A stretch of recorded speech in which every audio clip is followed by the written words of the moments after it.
Pojďme si představit 3 stany z řady Husky Outdoor. A to Bizam, Bird a Boyard.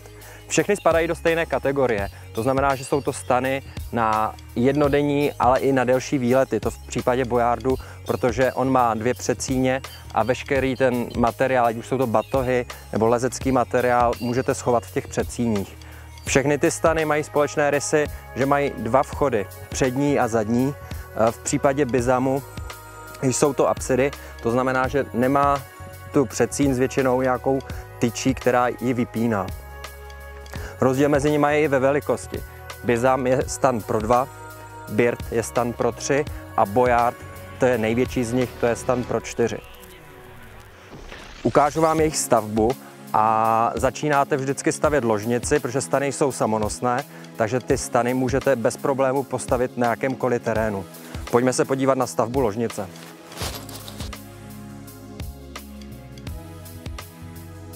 Záměrně jsme přes ložnici nepřehodili tropiko, abychom vám mohli ukázat vnitřek. A navíc při teplých letních nocích můžete použít tuto ložnici jako moskytiéru. Všechny 3 stany mají stejnou konstrukci ložnice. My jsme uvnitř Birdu, což je ložnice pro 3 osoby. Podlážka má podlepené švy a zvednutou obsázku, to proto, že když kolem teče voda, aby vám netekla dovnitř do ložnice. Je tady velká plocha moskytiéry, a to na obou stranách, aby ta ložnice byla odvětraná, a navíc ty 2 vchody mají i odvětrání dvířek, takže i když máte zavřené dveře, můžete si otevřít jenom moskytiéru.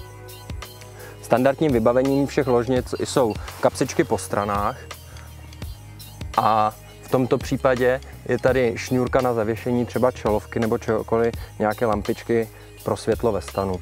Tato řada stanů používá duravrapové tyče a fixace ložnice k těm tyčím provedete jednoduchým nacvaknutím háčku. Jak vidíte, tak stavba stanu je opravdu jednoduchá. Pouhým přehozením tropika přes ložnici postavíte celý stan a jeho fixaci tropika k té ložnici provedete jednoduchým zacvaknutím klipu. Pojďme se podrobněji podívat na jednotlivé modely, a to je Bizam, Bird a Boyard. Bizam, nejmenší z těchto 3 stanů, stan pro 2 osoby s 2 vchody a prostornou apsidou. Apsida je předsíň, která není vystužená žádnou tyčí. To vám potom ukážu u Boyardu. Boyard má 2 předsíně. Bird, stan pro 3 osoby, prostornější apsida a ze zadu je vchod bez apsidy. A nejprostornější a největší z těchto 3 stanů, to je Boyard, stan pro 4 osoby, který má v kopuli umístěnou tyč. Ta tyč zvedá tropiko a dělá 2 prostorné předsíně. Pojďme si ještě něco povědět k výbavě všech 3 stanů.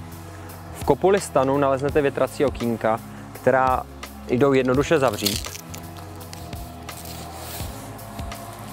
A navíc v těchto okýnkách je umístěný límec, který zabraňuje vefoukávání vody v případě deště.